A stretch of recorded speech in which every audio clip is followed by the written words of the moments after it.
Calling the case of People v. Angela Smith, the second case number 240753-FC. Appearances for the record. Morning, Your Honor. Jeffrey Hall, on behalf of People. Morning, Your Honor. Joshua Van Loan on behalf of Mr. Smith. He's present to my right. All right, this is the time and date set for a sentencing. I should just note that your mother, Mr. Smith, had prior outburst, and due to that, I'm allowing her to zoom in. So she was here today to support you. However, the court's just allowing her to appear by Zoom, so she will be able to witness this entire hearing.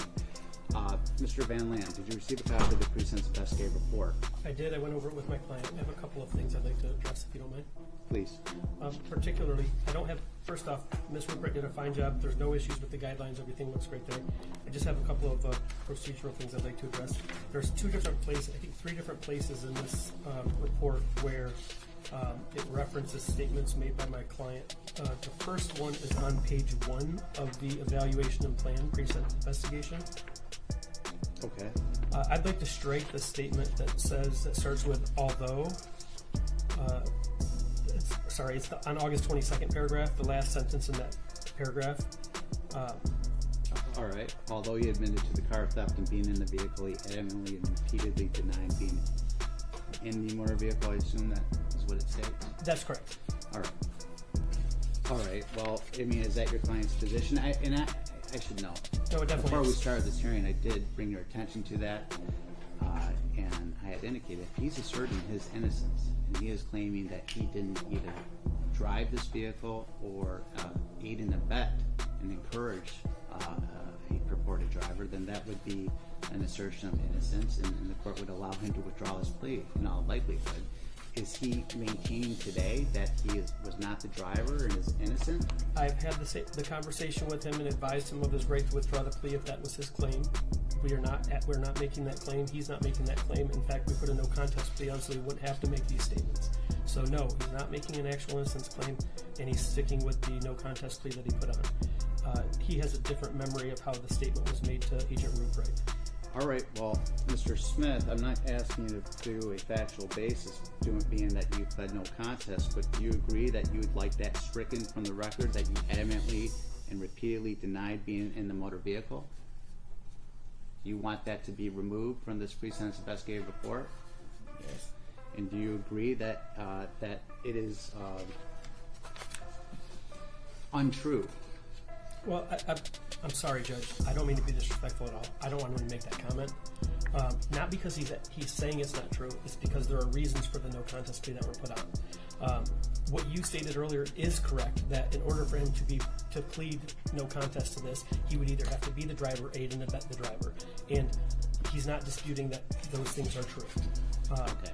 Part of this was he, throughout the case, had made those statements. He made the statements to detectives that was stricken, and I think there was some confusion. He doesn't remember making the statement the same way that Agent Rupert wrote it. All right. I don't want to jeopardize or compromise his no contest plea, but I do want to make sure that he wants to proceed knowing that he's accepting responsibility for the actions that he took on that date. So, Mr. Smith, do you want to proceed to sentencing? Yes. All right. The court's going to allow him to do so. I just want to make sure, sir, that you know that if you are asserting your innocence, you have a right to a trial, and you can withdraw your plea today. You do not wish to withdraw your plea, or do you? No, sir. All right, then we'll proceed. Thank you. The next one is on page 5 of the pre-sentence investigation. It's above consecutive sentences, paragraph in the description of the offense narrative. As you know, Judge, you, in this case, you suppressed the statements that my client made to the police on the basis that they violated his constitutional rights. This statement is taken from that, and I would ask that that be taken out of the PSI as well, since his rights were violated. And that would be the statement in the 4th paragraph on that page 5 that starts with throughout, all the way to the word during. So this. Well, the certainly at trial it would be inadmissible, but we're not at trial, and there's nothing that this court can consider in terms of post-offense conduct of Mr. Smith. So the court's going to allow it to remain within the pre-sentence investigative report. It doesn't compromise his constitutional rights. This is a sentencing. It's not a trial. All right. Anything further? Right, and just so we're clear, Judge, this one isn't a statement that was made to the PSI agent. We're clear. Okay, I just want to make sure that you Right. knew the This was distinction. statements made that he made in the hospital that the court addressed in a motion to suppress. Thank you. And the following page, Judge, this is just the same thing under defendant's description of the offense. I would just ask that the second sentence be stricken. That's all.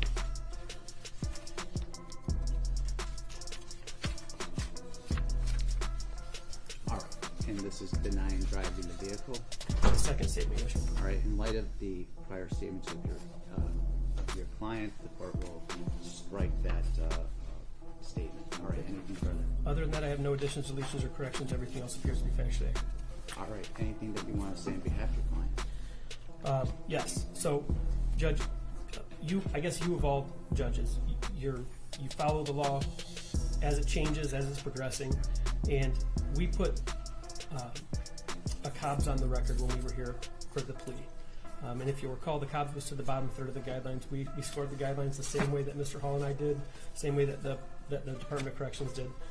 And the guidelines... 180 months to 300 months. Yes, and the bottom third of that I think is somewhere around 180 months to 220, something like. Your math is going to be better than mine. 220, yes. And I know you know what you're supposed to consider at sentencing, so I'm not going to go through all that. But as you know how the law has changed, age is a factor that needs to be considered. Now, it's not like a juvenile life or sentencing, but this man was 17 years old when he made the mistakes he made. And by the way, nothing I am about to say is going to take away from the fact that an innocent person was killed as a result of his actions, and he's going to be accountable for that.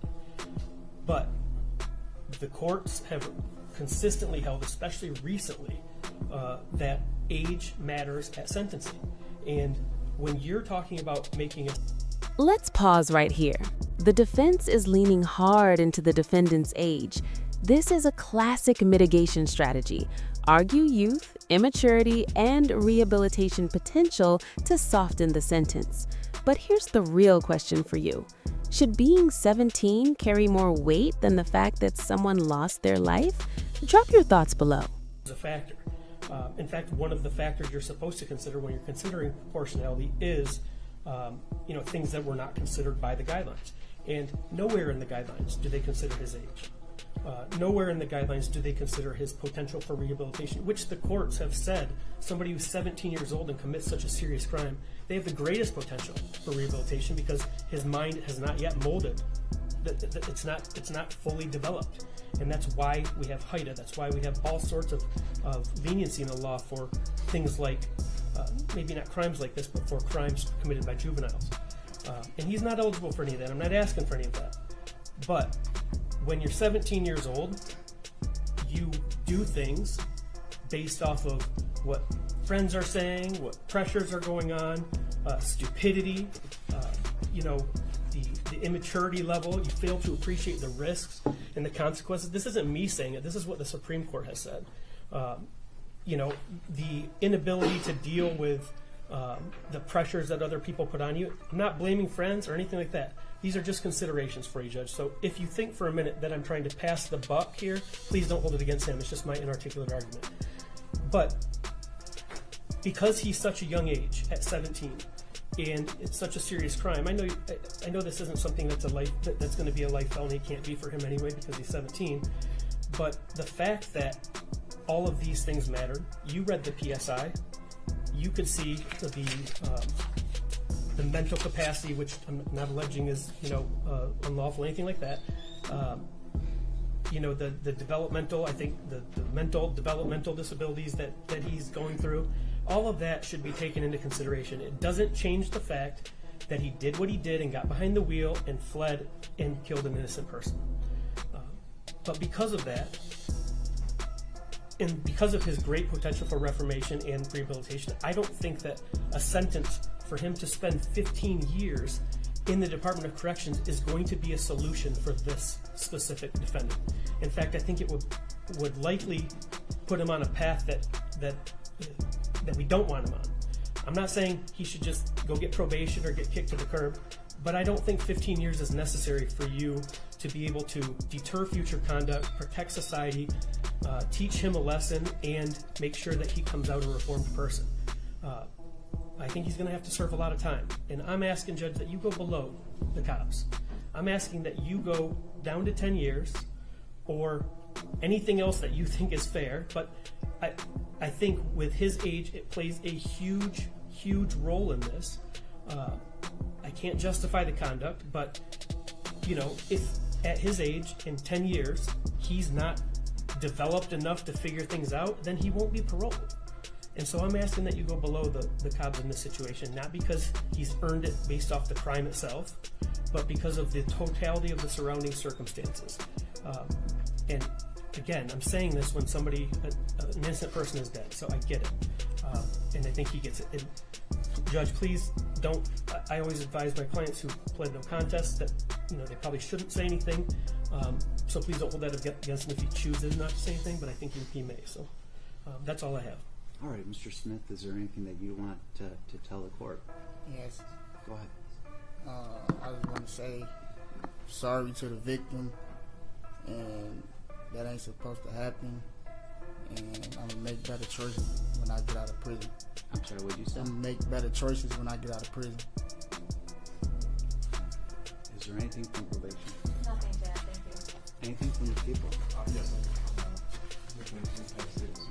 All right, Mr. Van Land, could you and your client please move over to your right? And it's my understanding that the representatives of the victim and the victim that was injured in this matter are not going to be making a statement, but the That's crime correct. victim rights advocate will be. That's correct. Heather Mormon. All right, just approach the podium if you could, please, and identify yourself for the record. Good morning, Your Honor. Heather Mormon, Victim Rights Coordinator. All right, good morning. Good morning. I'm going to read the statement of two of Iman's siblings. Your Honor, my name is Shaquita, and I want to speak on behalf of my baby sister Iman, who was tragically taken from us in a senseless, reckless act that ended her life and changed ours forever. Iman brought joy and warmth to everyone who knew her. Her absence has left a silence that echoes through every part of our lives. Since the crash, our family has been shattered. We grieve not only the loss of her presence, but the future she was robbed of, the birthday she'll never see. This is where everything shifts. Legal arguments fade into raw human loss. Victim impact statements don't just inform the judge, they reshape the entire emotional gravity of sentencing. No guidelines chart can measure this kind of pain. Affect our mental, physical, and spiritual well-being. No family should have to endure this kind of heartbreak. This statement is not just about our pain, it's about Iman. She deserved to grow up, to be loved, to live. Iman was only 20, but she was already making her mark on the world.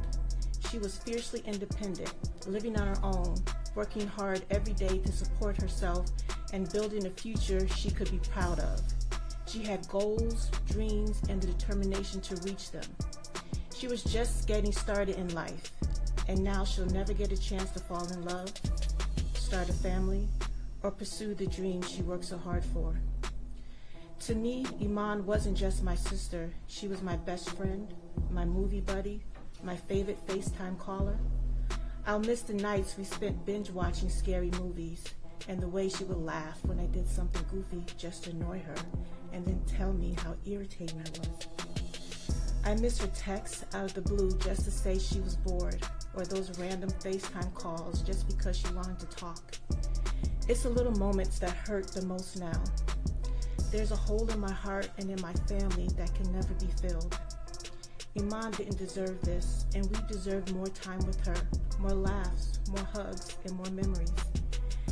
And though time keeps moving, we are stuck in the moment we lost her, replaying it, grieving it, trying to make sense of it, and the haunting reality that she's gone because of someone's careless decisions.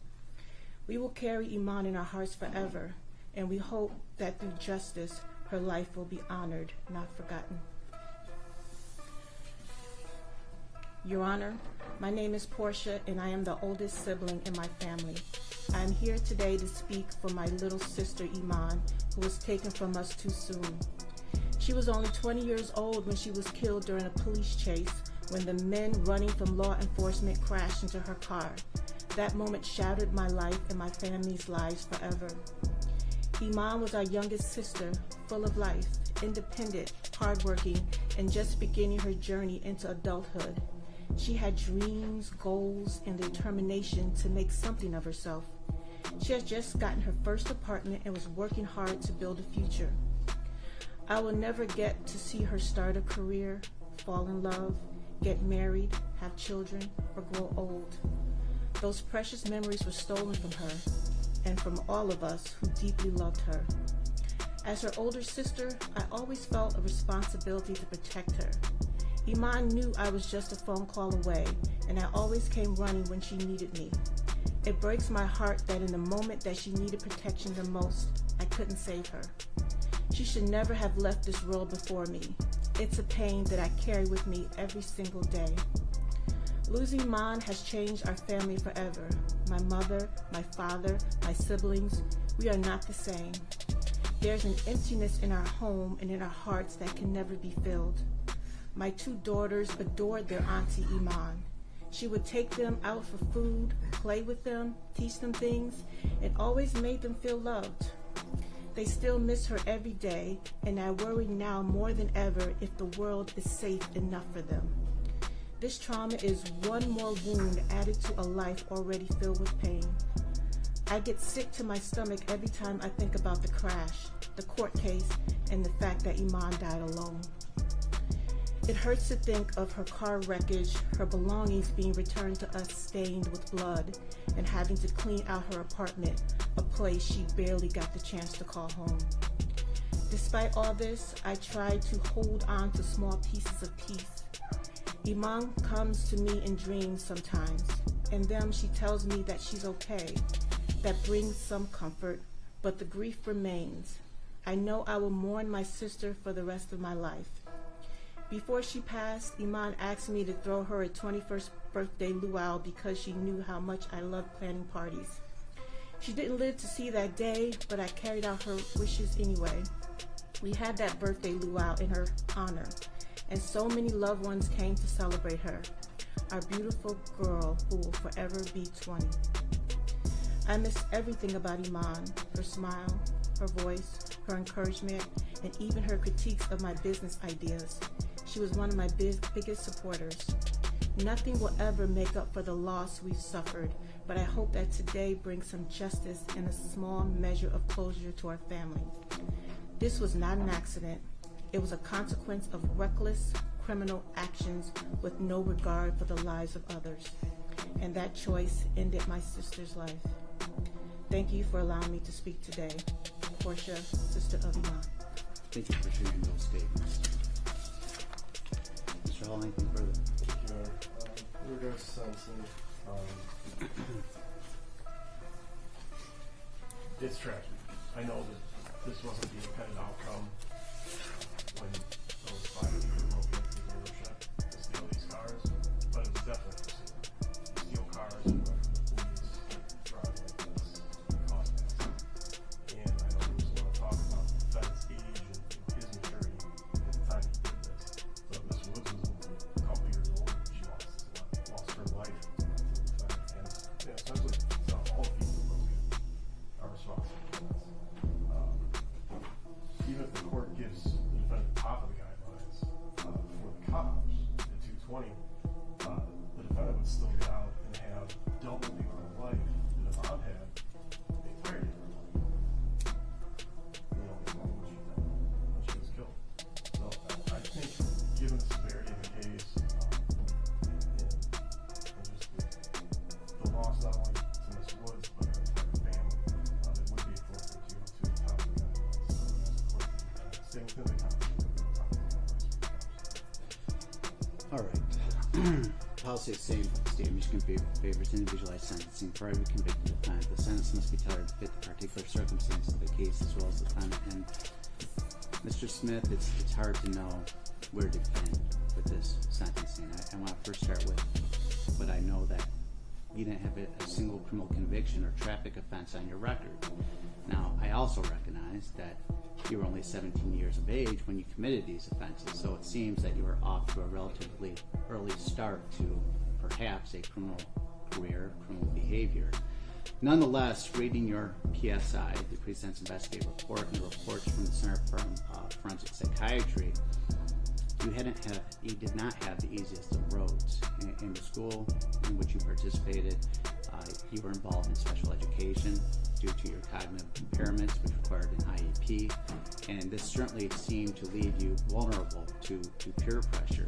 And as you told your examiner, you got into the wrong crowd. That's what you told the examiner.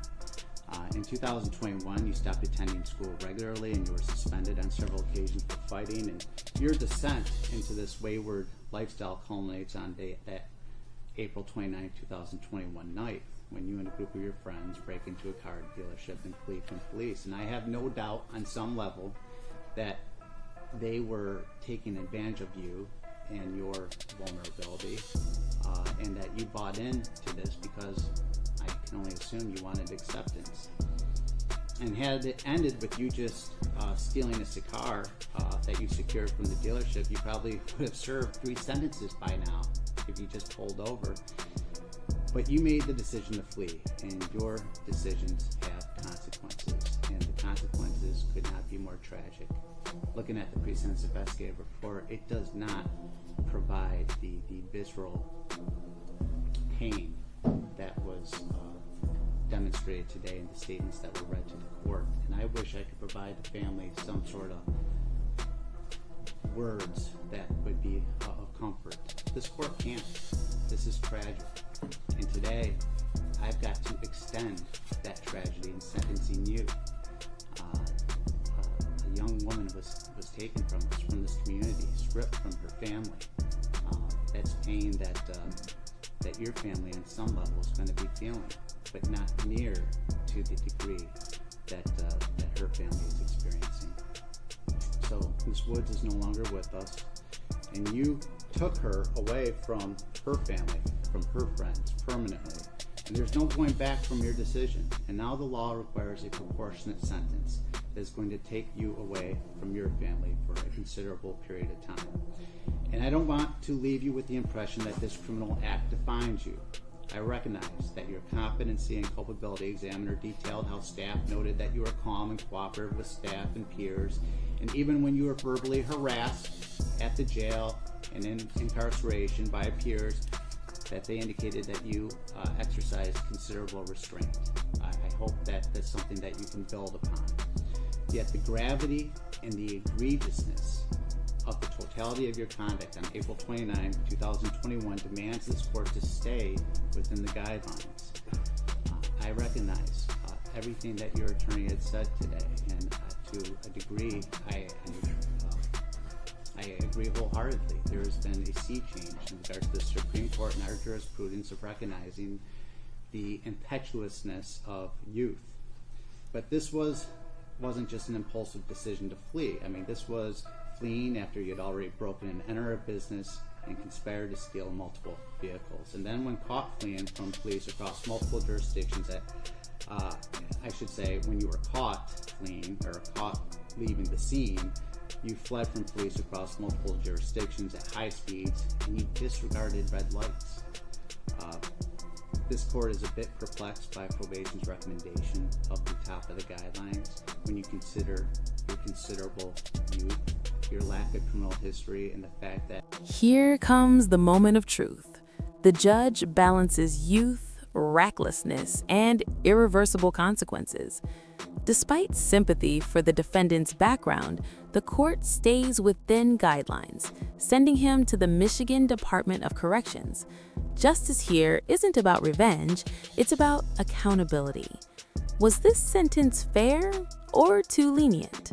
Not to obviously have any contact with the family of Ms. Woods, no contact with Mr. Jennings, the co-defendant. You're to pay a crime victim rights assessment of $130, $68 state court costs, comply with DNA testing. On count number 3, you are to serve 86 months to 180 months within the Michigan Department of Corrections, credit for 1,585 days served, and that's with a $68 state court cost. And on count number 5, breaking and entering a building with intent to commit a larceny therein, you're to serve 38 months to 120 months within the Michigan Department of Corrections, credit for 1,585 days served, a $68 state court cost.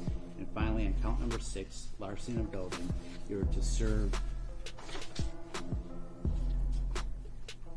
365. It's going to be 1 year to 4 years within the Michigan Department of Corrections, and credit for 1,585 days served, $68 state court costs. And in regard to each count, you are not to have any contact with Mr. Jennings. You are entitled, as a matter of constitutional right, to file an application for leave to appeal your conviction and sentence. If you're financially unable to afford an attorney, the court will appoint counsel to represent you on your appeal. Request for assistance of an attorney must be filed within 6 months. A form has been sent to your attorney in which you can make that request. In the event that you wish to avail yourself of appellate counsel, be sure to complete the form and send to the case management division within the circuit court. Is there anything further? Motion from the table on file 240753FC, motion to dismiss count 1 and count 4. All right. As well as a motion to dismiss the entirety of file 20240676. All right, it's granted. Mr. Jennings, you have a number of people here supporting you. I hope that you can remember that. I know you're going to be serving a considerable amount of time in the Michigan Department of Corrections, but eventually you may be able to have a life. And just remember everyone that's here supporting you to get you through that time. Good luck, sir. Chip, did you dismiss it? Anna, do you need this? You got it. Anna, do you need this? I'll take it, yeah, sorry.